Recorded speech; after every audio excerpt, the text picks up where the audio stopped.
Get naps. Hey guys, welcome back. Today we are going to break down UFC Fight Night, Kamaru Usman versus Joaquin Buckley. Hope you guys had a good pay-per-view last night. We killed it. 12 for 13 for me. I think 10 for 13 for A-Train. I finally beat him because he usually beats me. But good nights for both of us, and let's keep that rolling. All right, first fight of the night. We got Vanessa Demopoulos versus Jamie Lynn Horth. This is a very low-level women's MMA fight. After last fight, I don't think anybody's going to want to pick Vanessa Demopoulos. She was atrocious. Now, don't get me wrong. Jamie Lynn Horth, not very good either. Obviously, she couldn't get past Miranda Maverick. Miranda Maverick, I don't think is very good. Demopoulos needs to get this to the ground. She needs to get grappling going, and her takedowns just really aren't good. Her striking is atrocious. So for the reasons of how bad she looked last fight, I have to pick Jamie Lynn Horth. I don't know if it's necessarily going to be a bet or anything like that, but the pick will be that Horth decisions her by just probably outpointing her on the feet. What do you think?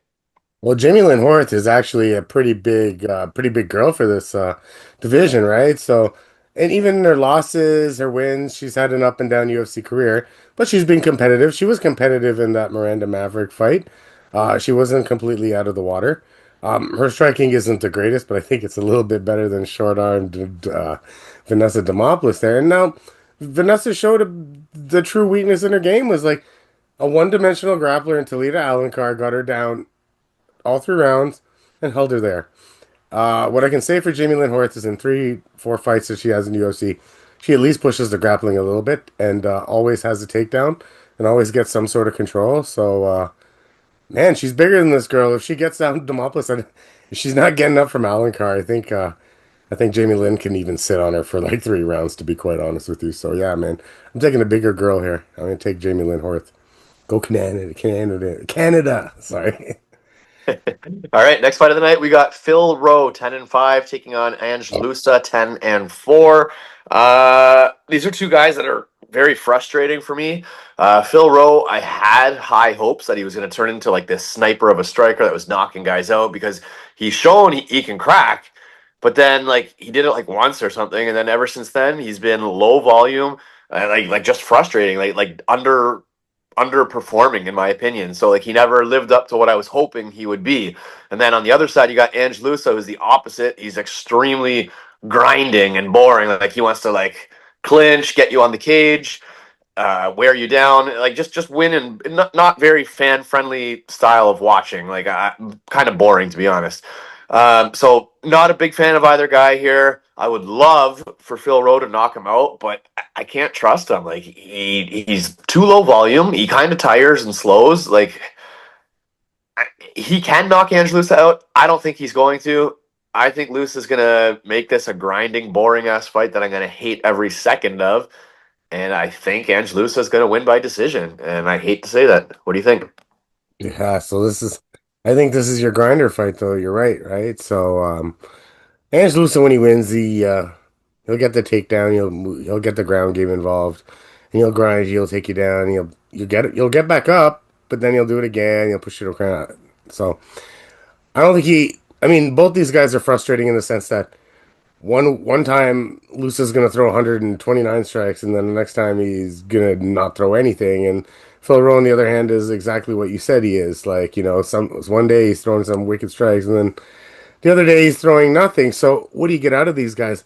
The only thing I can take is that Ange at least pushes that ground game, at least pushes that grinding mentality in all his fights. And Phil, for all intents and purposes, lets it happen to him, right? Like that split decision loss to Neil Magny, he let it happen. He had all the time in the world to beat up on Magny, and he let him control him like that. And that's where I'm at with this one. It's gross. I'm gonna take Angelusa because I think he's a smarter fighter. But if Phil Rowe can stay off his butt, he can win this fight. But he has to throw hands, so it's a tough fight for me. But I'm gonna go Angelusa. All right. Next fight of the night, we got Ricky Simone, 21-6, taking on Charles Jourdain, 16-8-1. I guess classic striker versus wrestler, I guess. Jourdain, I mean, has shown he does have some submissions, but I don't think he's going to submit Ricky Simone. and I don't think Charles has the one shot kill switch power to put Ricky out. So like I could see him potentially hurting Ricky at some point, but I think Ricky will, if he does get hurt, like he's just gonna dive for the legs and shoot and get himself out of it and get the takedown and I don't know, like basically I think he's gonna score takedowns. I think he's gonna win the fight by decision personally. Um and I say that as someone who doesn't really like Ricky Simone. I don't really love his fighting style, but at his best, he has good cardio. He can usually take a shot. I know sometimes he gets rocked, whatever. But like I don't know. I don't think he's in danger of getting one shot KO'd here. So I think he can weather any storms that do happen to grind out minutes and get takedowns and ultimately win the fight. So give me Ricky. I'll be rooting for Charles. What do you think?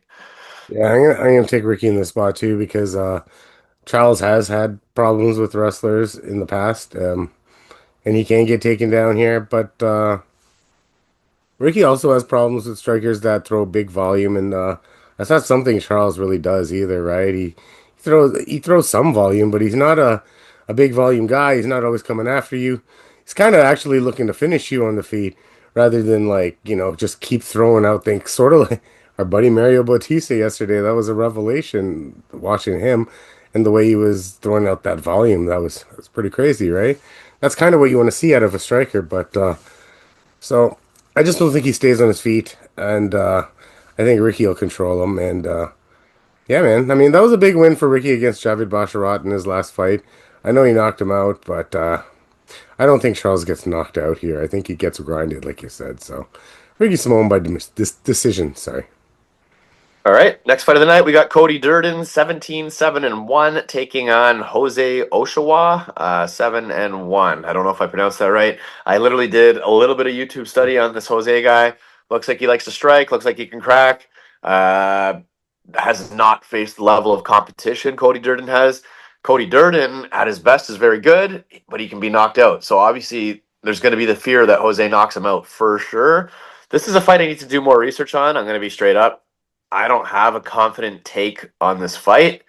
My head says go with the experience of Cody Durden, but then also it says like, hey, this guy can get knocked out and Jose can crack. So it might be like a, a hedge, a Cody decision with a Jose knockout or something like that. Because it seems like if you're on Jose, he's probably going to knock him out. I'm assuming, but I have to do more research.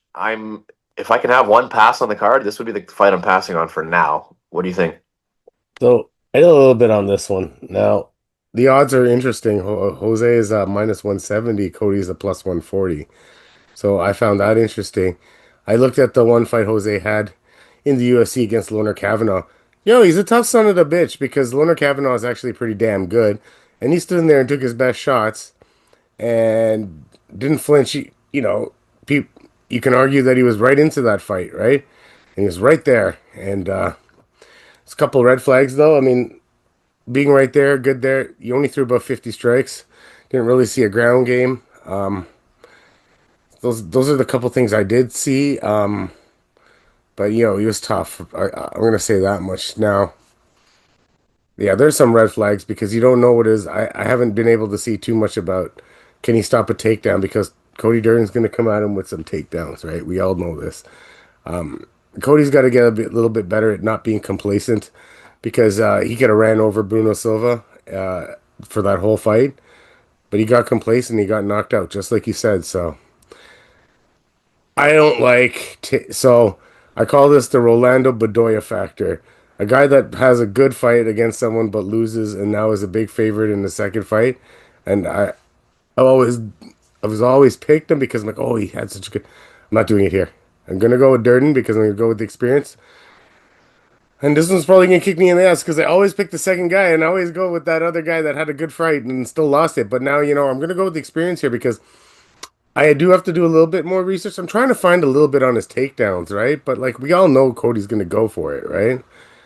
And what's the red flags with Cody? The chin sometimes because he leaves it up in the air, and he visibly slows down because he pushes such a high pace in the first two rounds, right? So, but man, he is a good fighter, and if this guy doesn't want to stay off his ass, because Loner didn't push any takedowns, but Kavanaugh's not a real guy to kind of do that kind of stuff with. But this is a good dog spot if Cody can get him down and do his thing. So All right. Next fight of the night, we got Malcolm Wellmaker 9-0 taking on Chris Moutinho 14-6, coming back to the UFC after winning five straight against five bums.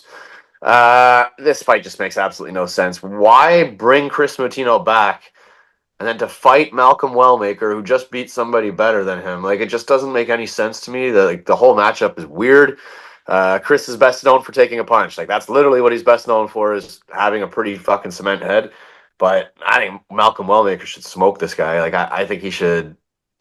Like, I know Chris is tough, but like, I think Malcolm should finish him anyways. Like, I still think that, and probably early and probably easily.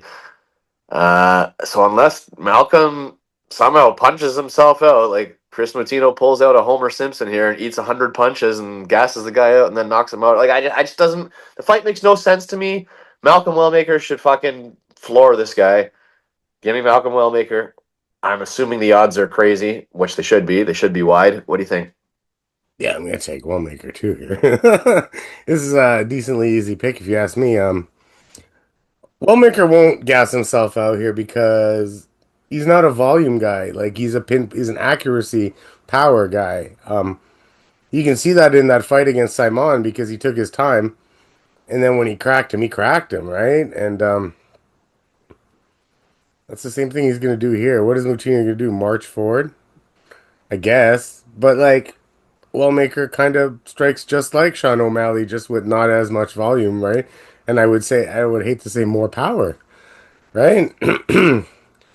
So that's it, man. He strikes just like I mean, I feel like it's just gonna be like that O'Malley fight with Moutinho, just except the guy that's hitting Moutinho hits harder than O'Malley. Because I mean, Wellmaker's got that sort of pinpoint accuracy. If you ever watch his shit, he's a pretty damn good striker, and he is very accurate, and he's very powerful. So that's it, man.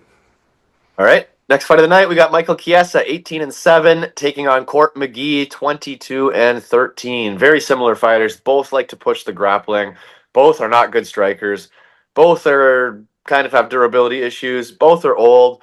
Um, Very, very similar fighters at this point, I truly believe. And like for that reason, the odds should be close, but yet for some reason, Michael Chiesa is almost like a 3 or 4 to 1 favorite, which is pretty crazy.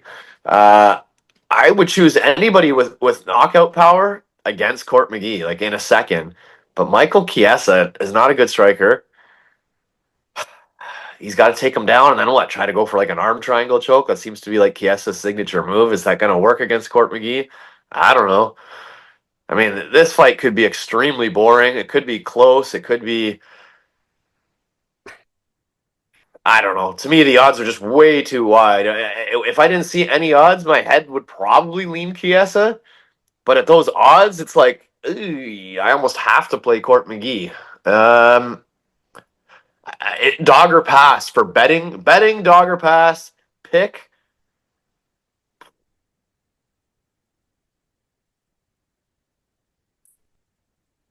I don't know, man. I don't think either are any good at all. I guess give me Court McGee, but like that is not a confident pick. For me, it would just strictly be because the odds are so wide. No confidence whatsoever. What do you think? Yeah, well, I think I think the odds are wide, but I still think I think Mike's got more in the tank than Court's got left, right? So it's basically it. Neither are great strikers. If you have to say if this is going to stay in the striking realm, I guess Court's the better striker out of the two. But like not by much. I don't think it's gonna stay in the grappling realm.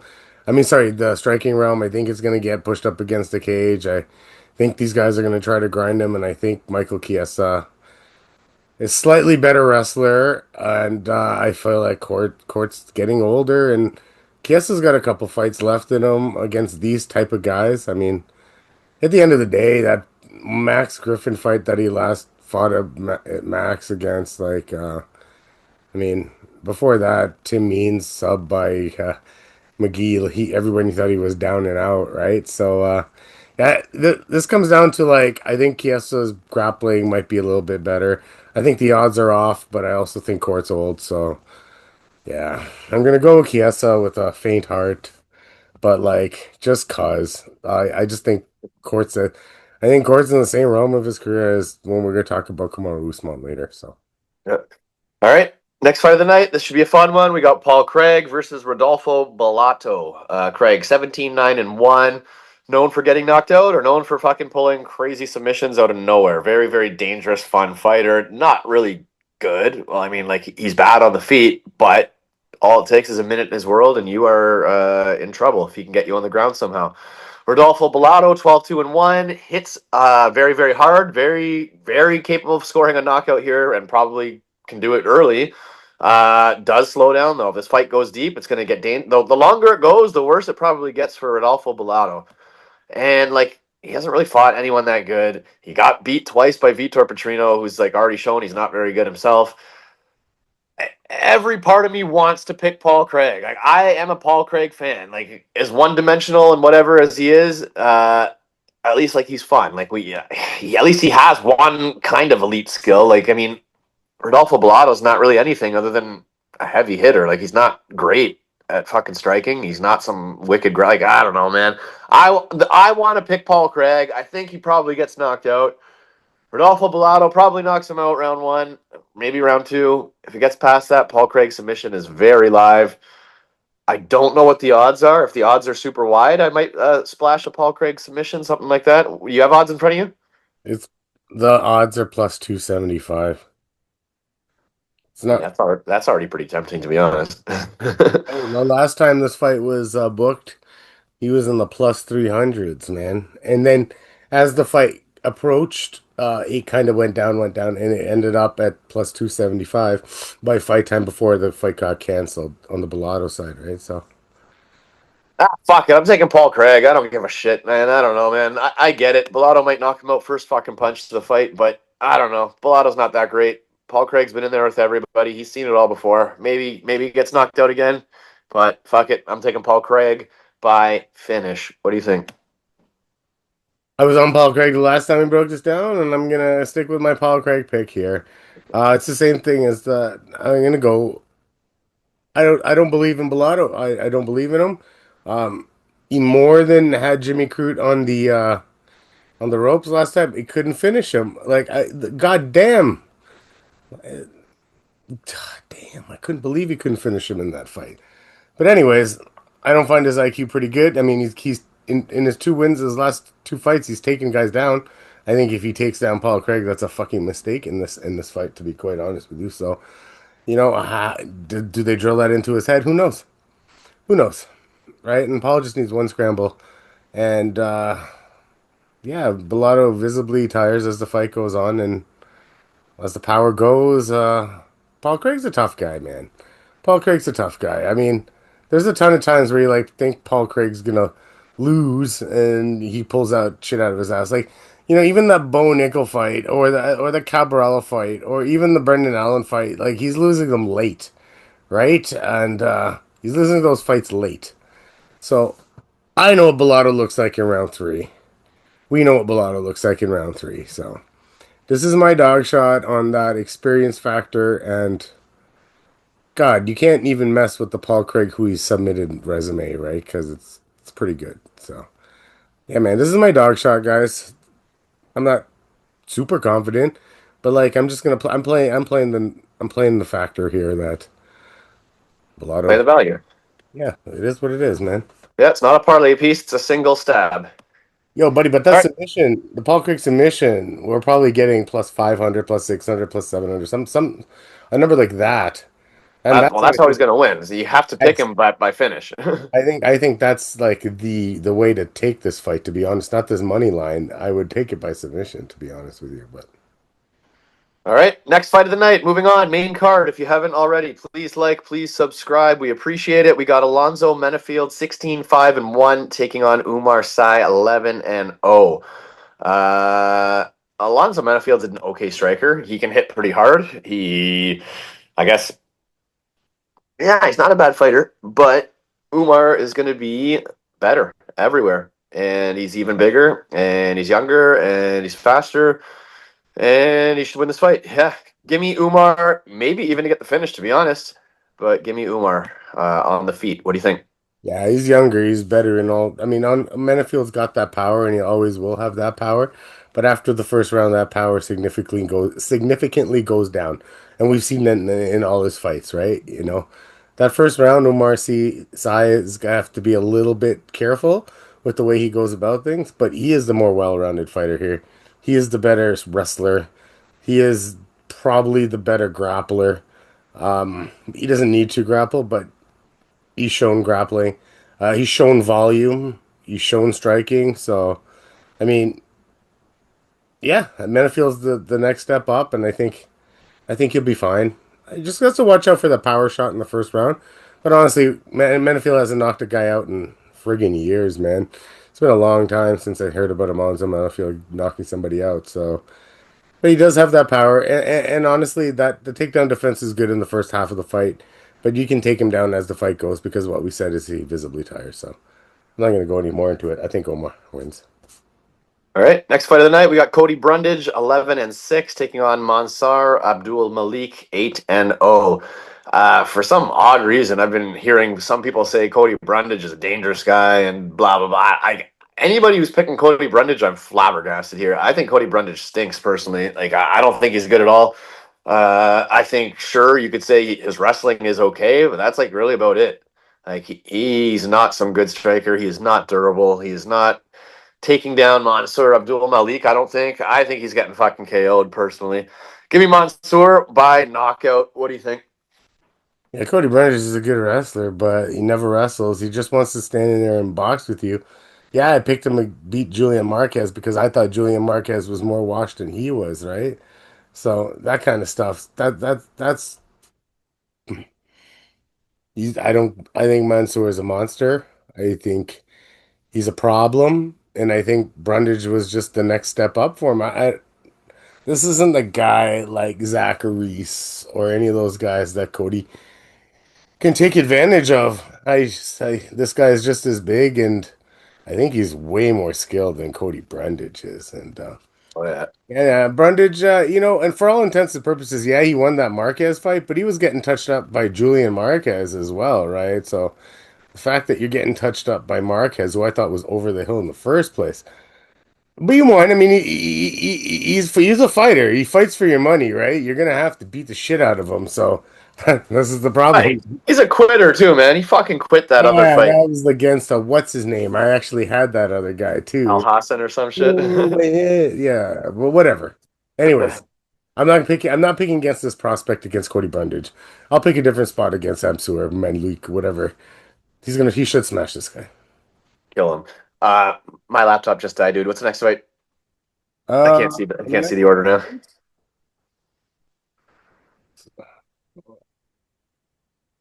Cody Garbrandt and Raoni Barcelos. All right, Cody Gardbrandt versus Ione Barcelos. I'm gonna take Barcelos personally. I know Cody Gardbrandt in his prime should probably be able to stuff the takedowns and knock him out, but he's so far fucking past from his prime that there's no way I can pick him here. Like, can he turn back the clocks? Maybe. But Barcelos looked amazing against that Peyton Talbot kid last time out. Looked fucking phenomenal. Other than Barcelos being knocked out that one time by Nurmagomedov, like super quickly or whatever, other than that one performance, there's nothing that has like suggested he's. I know he's older or whatever. There's nothing to suggest that he's washed. Like, if anything, it's the opposite. I think that he can get Cody down. I think he can submit Cody. I think that Cody's chin is gone, so he could probably even knock him out. Like, I don't know. Like, Cody is going to have to one-shot KO this guy, just like Nurmagomedov did. But I don't know. When's the last time Cody's really been doing that? He hasn't. So I don't know. I'm saying Cody's 8 years removed from his prime or whatever it's been, and I think he's past it. So give me Barcelos. What do you think? I think Cody doesn't throw enough volume to beat anybody. That's the problem. So he's throwing one punch here, one punch there, no combinations. Rowney does better than that. Rowney throws combinations. Rowney pushes wrestling. Rowney does everything that you're supposed to do to win fights in your older age. That's what he's doing. And yeah, he had a little bit of a lull there. He lost to Kyler Phillips. He lost to what's his name? I can't remember who it was. Yeah, Umar, Kyler Phillips. Then he comes back with a couple wins. That last one against Peyton Talbot was a phenomenal IQ fight, and I think he can have a phenomenal IQ fight here. because Cody just got subbed by Davison and looked absolutely out of a fish out of water in that fight. So like I think Barcelos can push and Barcelos pushes a two times, three times higher pace than Davison Figueiredo does, in my opinion. So he pushed a little pace against Cody. Is he going to one punch knockout this guy? I don't think so. He doesn't throw enough. He's hesitant. Something's wrong. I think it's that chin that you're talking about. He's hesitant to get hit himself, so he's hesitant to throw, and this is where it lays in the problem. You got pretty good odds on Barcelos if you want him at minus 150. I actually really like those odds, and I'll probably play that fight.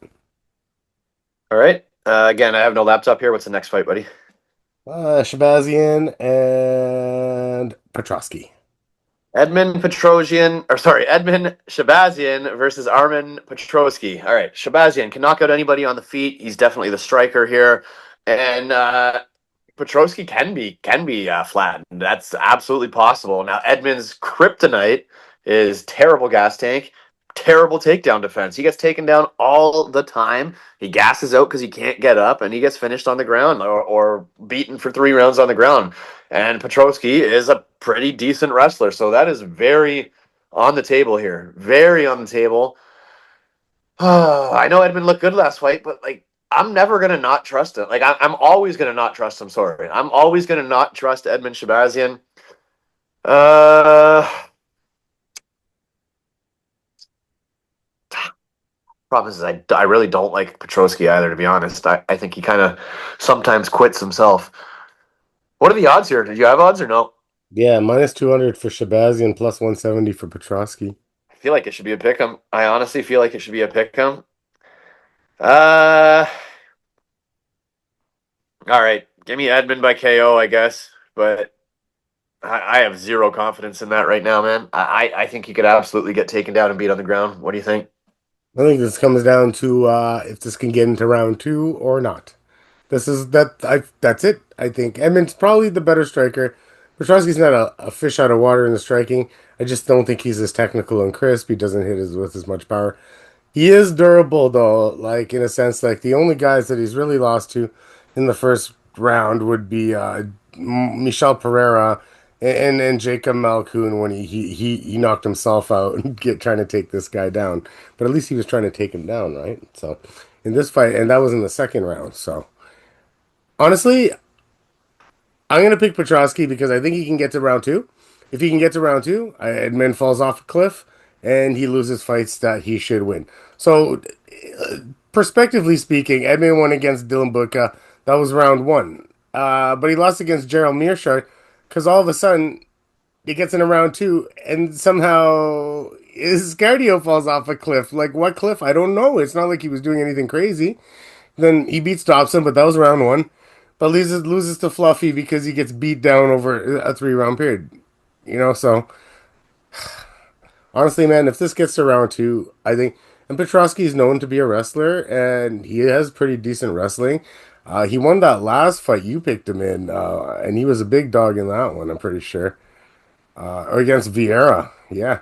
So, I mean, I know, but I'm gonna go with the numbers. And honestly, if I don't know if I'll bet it live or if I'll bet it pre bet it, but I'm gonna take Petroski. I think he can get to round two, and if I think he gets to round two, Shabazzian's out of fuck it. He ain't gonna win.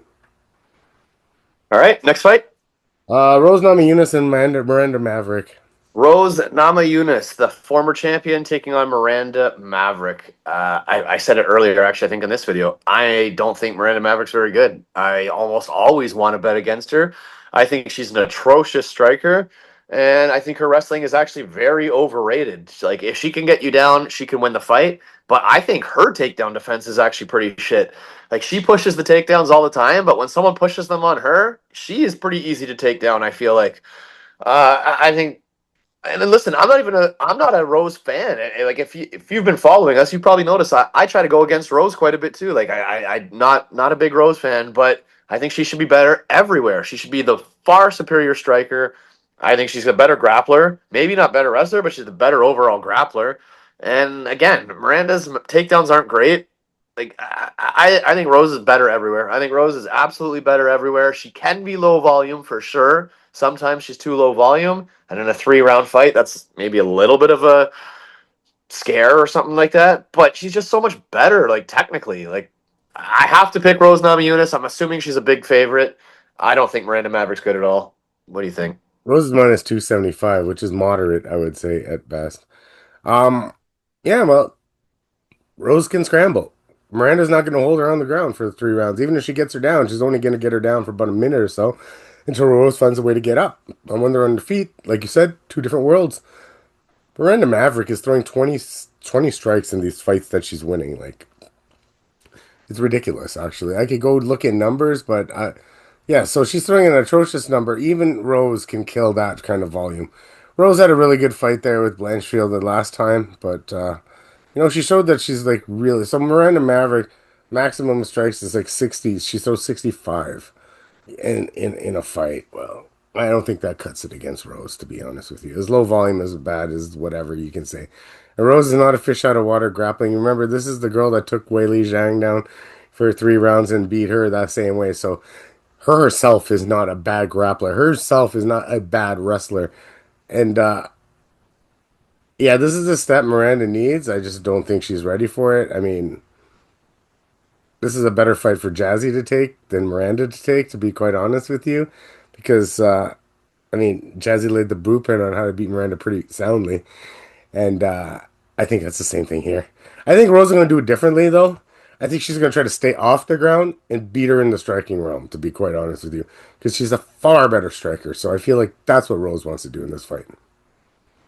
All right, main event of the evening. We got Kamaru Usman, former welterweight champion, taking on Joaquin Buckley, who's come down to welterweight and has looked pretty fucking solid ever since doing so. I'm surprised Usman took this fight. It's a dangerous fight for him, and I think he's kind of shit out of luck here, to be honest. I mean, on paper, Usman could turn back the clocks and use his wrestling and win by grinding him out, because that is kind of what Usman was doing when he was in his prime. He was, Kamaru Snoozman. He was literally grinding you to the cage, fucking grabbing your legs, getting the takedown, winning the minutes, not finishing anybody, and winning all his fights by superior grappling, I guess. And then he fell in love with his hands as the champion. He did score some knockouts. That was good, because that's kind of what got him some fans finally. He finally developed some power, knocked some guys out. But for him to be playing a game of hands here would result in him getting knocked out. So I don't think he's going to want to do that. And then he's getting older, and his wrestling has not been as good. Like, when you get older, you wrestle less. Like, you're seeing these Michael Chandlers, John Jones, all these guys. They're not wrestling as they get older because their knees are shot, and they're getting older. They can't push that pace the exact same they could when they were younger. Basically, I don't think he's going to be able to fucking get takedowns for 5 rounds. I don't think so. So I think at some point, Buckley's going to land a big shot and probably knock him out, to be honest. Give me Buckley. I'm probably going to be looking at the knockout prop, to be honest, because it's over 5 rounds, so he has a long time to land that shot. He showed that he does carry his power late, as he was losing to Wonder Boy, and then he scored that 3rd round knockout, so we know that he can still knock you out later in the fight. Give me Buckley. What do you think? I think both guys are at two different spots in their career, unfortunately. I loved Kamaru for all those fights. He was very good. But like you said, the wrestling hasn't been there as he's gotten older, and quite simply, even that fight where he got the second Leon fight where he got him down 4 times, but he couldn't hold, the control time was 5 minutes, right? So he's not the same guy that was holding down Woodley and doing all that stuff earlier on in his career, right? And honestly, he doesn't go between the striking and the wrestling as fluid as he once did. And yeah, I mean, I think he's on his way down. I don't think he can actually wrestle Buckley early here. Because even in that, if you look at that Colby Covington fight versus Buckley, Colby couldn't wrestle Buckley early because he's too strong early. He's got too much energy. Yeah, if the fight progresses and shit, you could see that, Colby had the better gas tank, but he just got hit in the face too many times. But honestly, I feel like if this guy does get into round 4 and 5, that's a point where you can wrestle Buckley, but like, what's that going to do if you're already down 3 rounds? See, that was my point in the whole Kobe Covington fight the last time, is why you're wrestling it when it got stopped at that point, why are you wrestling now after you're down all those rounds? Like it's kind of stupid, right? It's kind of useless. So I don't think he can throw hands with him either. I mean, what does Umar? I mean, sorry, what does Kamaru have? He has a jab, jab, right, straight, jab, jab, jab, right, straight. Same thing he knocked out Jorge Masvidal with, and that's what he's got. Buckley's got a little bit more than that, I think. Buckley's got a little bit more than that. I think age plays a factor. I think speed plays a factor. I think power plays a factor, unfortunately. And I don't like picking against Kamaru Usman, even against all of those Leon fights. I didn't pick. I picked with him even in that Kamzat fight. I picked with him, and I think times. I just think this is not a good matchup for him because Buckley himself has some wrestling.